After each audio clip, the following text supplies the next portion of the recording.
Hello and welcome. I'm so sorry for the delay. I have had a technical issue. So, I had to change the channel, so you may have noticed that the link has changed. Now we'll update those in the social. But welcome to Game Changer Coaching. My name is Daniel Connor. I am a certified professional coach, and I'm the owner of Connor's Coaching.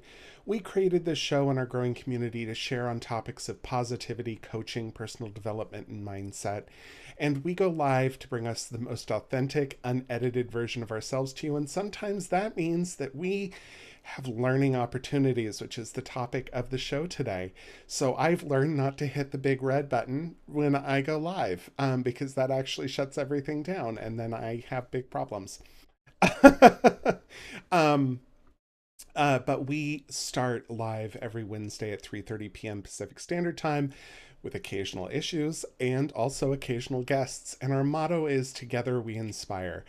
Again, I'm Daniel Connor, and I'm the owner of Connor's Coaching and the host of Game Changer Live. I'm a certified professional coach and a proud member of the International Coaching Federation. Stuck people hire me when they're ready to discover a more fulfilling and purposeful life. Our vision is simple: to wake up each day to a better version of ourselves in the mirror. And today we're talking about learning opportunities, those times when we have the choice between failing to learn or learning to fail with grace. Edison probably said it the best, Thomas Edison. He made, I think, 2,000 versions of the light bulb before he actually landed on one that worked, that he was satisfied with. And Edison said, "I didn't fail. I just found 2,000 ways not to make a light bulb. I only needed to find one way to make it work." See, I had this pet peeve when I was a trainer: perfectionism. And this perfectionism was preventing my students from even trying because they feared making a mistake. They didn't understand what they were doing, and they were too afraid that they were going to make a disastrous mistake if they went forward. And it irked me. Let me just say that word, irked. Um, and I actually threatened to kick a student out at one point because her fear of making a mistake was preventing her from learning. And she wanted to always have the correct answer. She wanted to impress me. I'm sure she had all of the best intentions, but it was a pet peeve that I discovered. Um, and I didn't have words to explain why this bothered me so much until 2012, when I attended a conference for training professionals put on by the Association for Talent Development, ATD. It was a regional conference called Cascadia. They put on every year. The keynote that year had was not very well received. He was kind of a jerk, but he had over 100,000 hours of research between him and his team. Whoops. Um, I just delayed my captioning. Sorry about that. You may have seen a pop up. Anyway, this keynote speaker had over 100,000 hours of research on what makes the best learning opportunities. He had his own kind of um, institute, basically, for learning and development. And he discovered that regardless of the age of the participant, he found failure was by far the most important factor for deep learning that goes beyond the lesson itself. In fact, he found that people have an 80% increased retention rate when they are forced to fail at something before they're allowed to succeed. I disagree with his methodologies to some degree, but I think he had some good points. So, really, you know, and that makes perfect sense, right? Because what is learning but discovering how to do something you didn't know how to do? If you already knew it, just regurgitating that information isn't actually learning. It's repeating. If you're not growing, It's because you might not be taking a risk. In 2019, the University of Chicago also researched this and found what they said was the opposite to be true. But they didn't. They just proved it was true. And here's what they found. What they did was they took telemarketers and they gave them a binary question, which means that there was two answers, yes or no. It was A or B. And if they got it right, they didn't have to do anything else. But if they got it wrong, they were forced to retake the test. But this time they didn't have the multiple choice and they were given the correct answers, but then they weren't allowed to bring their study materials in for the test and they had to answer the test. And what they found was that no one learned. Well, yes, because what they found was that it's the mindset or the fear that prevents that learning from happening in the first place. That we have to be in the right mindset when we face that failure in order for that failure to actually be meaningful. We have to be conscious about the fact that we're choosing a different path. We're choosing learning over failure. That is why, for the title of this, I went with Failing to Learn. Okay? With all of those people, they failed to learn. And in fact, the instructors who were providing that test, respect to the University of Chicago, but they were flawed in their administration of the tests, and it was not a real world working test.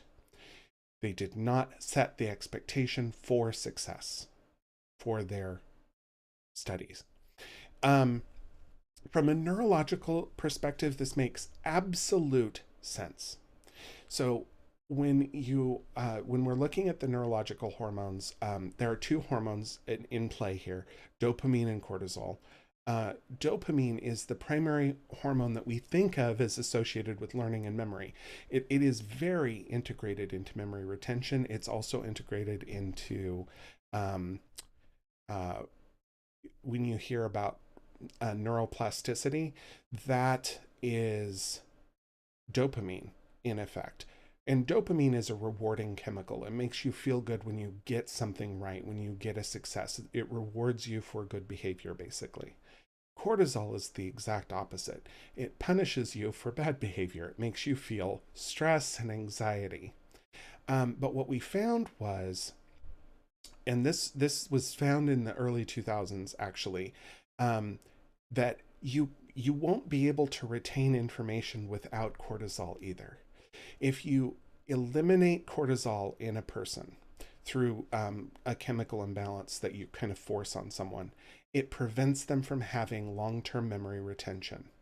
In other words, that stress is necessary in order to facilitate memory growth. This is per Lupin 2002, Lupin et al. And then in 2003, Cahill comes along and says, yes, and it also helps with the consolidation of memory. In other words, if we fail at something and we fail at it again, we can consolidate those memories together because they're both failures. And we only want to record the successes. So cortisol helps reduce waste in our brain space, basically. And I think that is fascinating. So when we're feeling that stress, that cortisol spike, that stress spike, it's telling us that we did something that we could find a different way to do it. It is a catabolic hormone.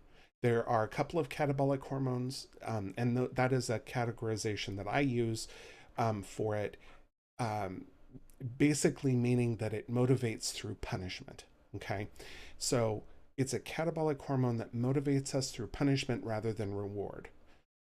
The opposite would be the anabolic hormones, dopamine, testosterone, and oxytocin, which motivate us by rewarding good behavior.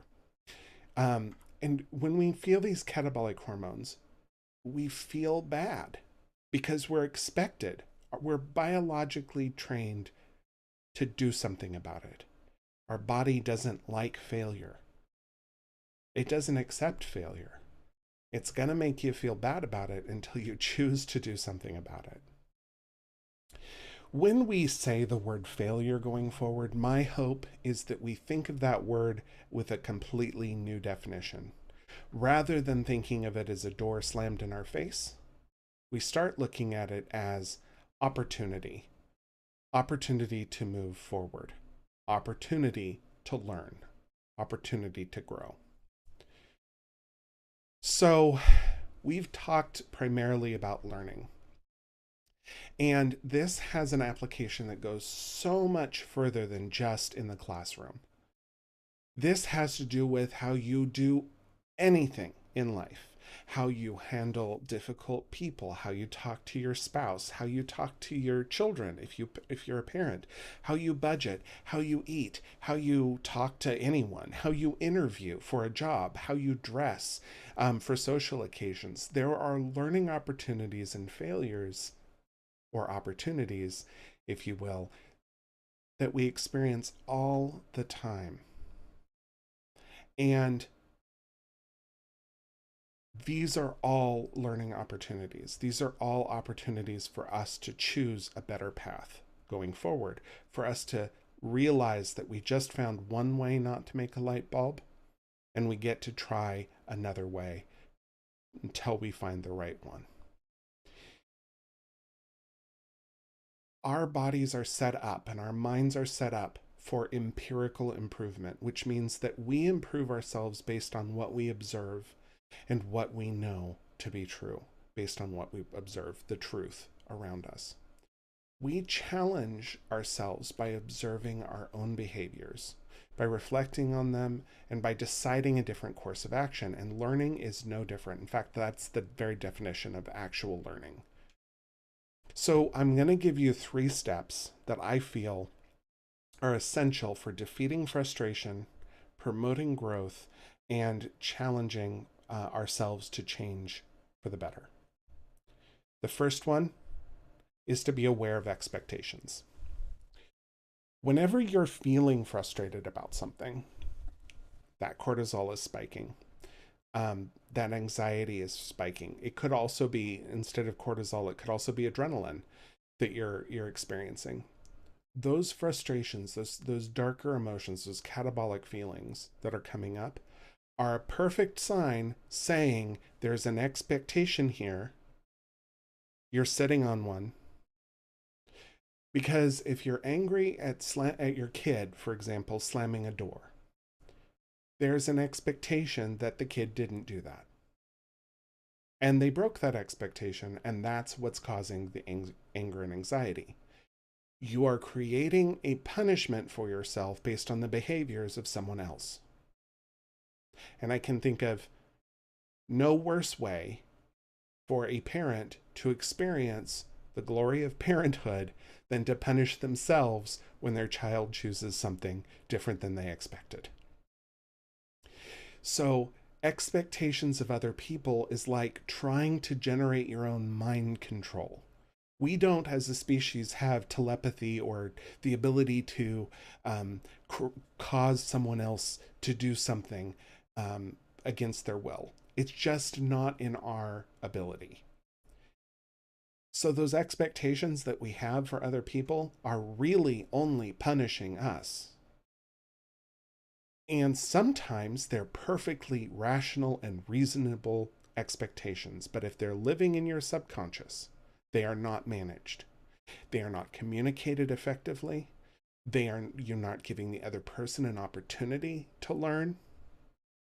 And so by managing our own expectations, we reduce our own anger about a situation, we reduce our own fear, and we reduce our own anxiety. And we actually get the opportunity to decide whether or not we're going to hold on to that expectation because it's rational and it suits us, or we're going to challenge it and change it into something that actually works in the situation.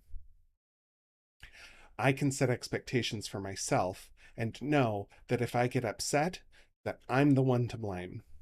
If I set expectations for someone else and I get upset, I'm the one to blame. The second step, so that was just the first step, is to be aware of the expectation, and it's a big step. That is a doozy of a first step. That's falling off a cliff. First step. The second step is Also important, and that is to be aware of the result that occurred. And I'm going to tell you, this is really important. This is part of self-awareness, that goes beyond emotional intelligence. I have a really good friend, who's really upset with someone that they care deeply about right now. Um, and the reason that this person is upset is that the other person isn't able to admit that they're wrong, isn't aware that they're wrong, even though they're clearly in the wrong. They did something very hurtful and harmful. And it's just not their fault. It's, in fact, it's, they feel like the other person has unreasonable expectations of them. But the expectations were clearly communicated, conscious, and it's just a non-negotiable, right? And so this lack of awareness of the result, of the outcome, of how upset the other person is a problem. If you can't see the error that you're causing, you can't learn from that experience.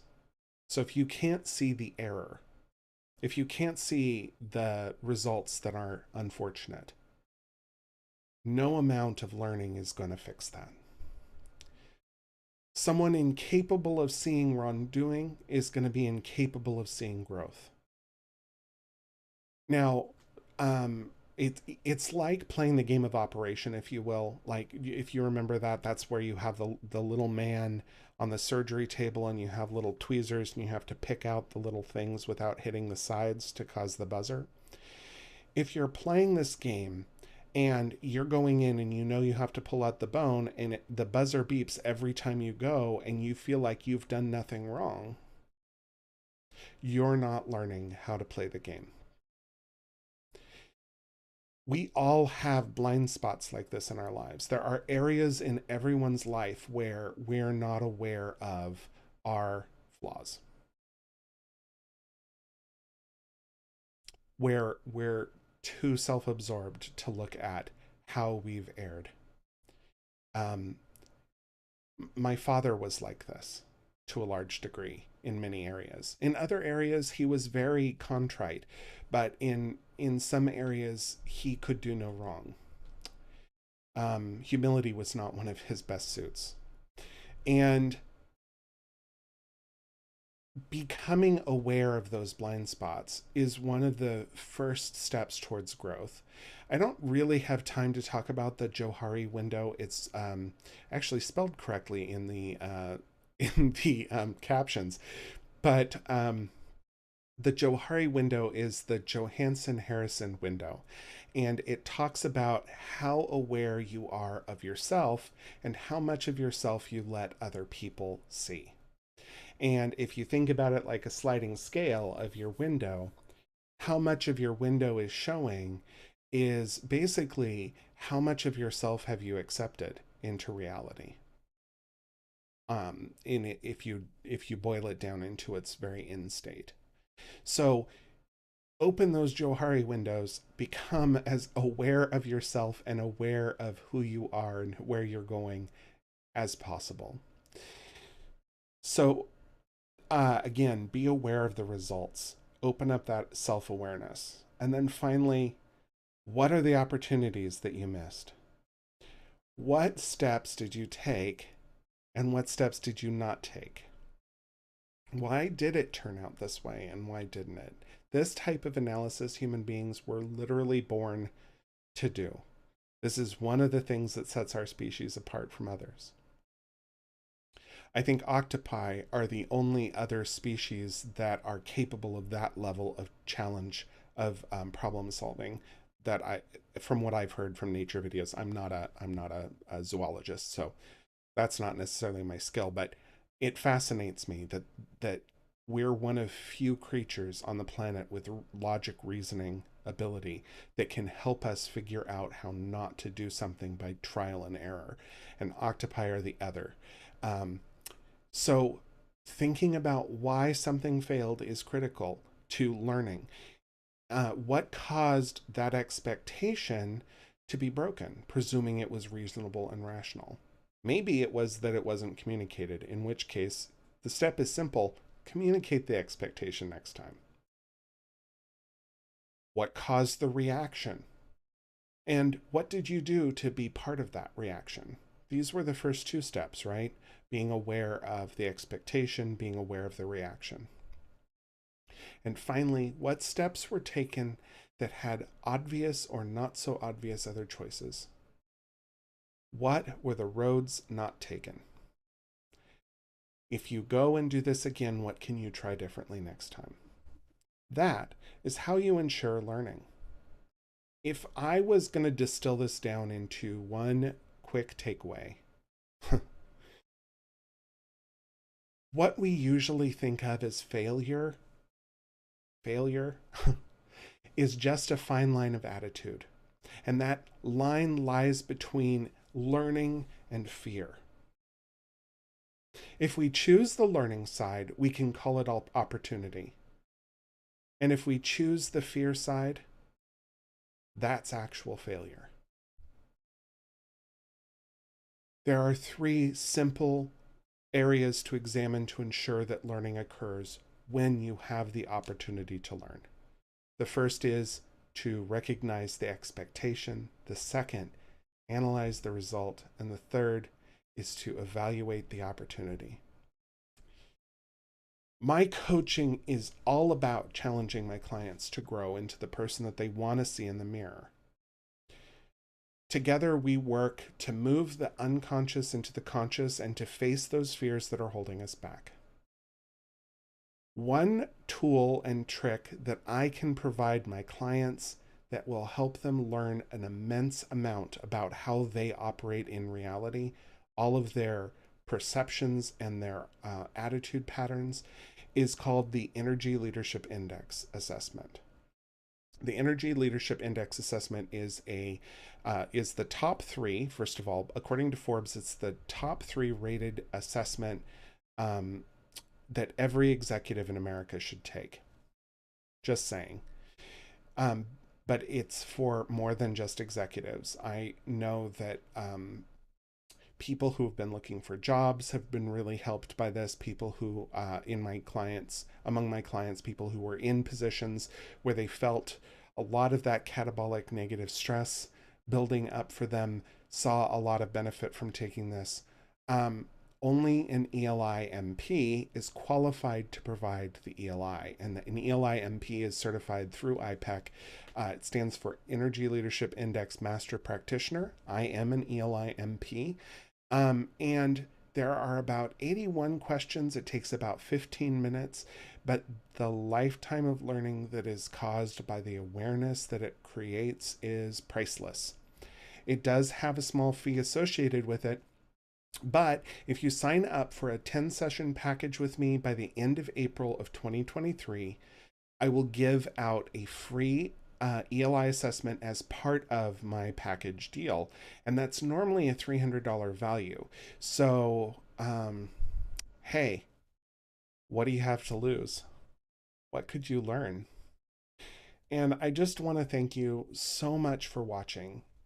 If you don't mind, take a moment of your day to give back to our community with just 3 simple actions.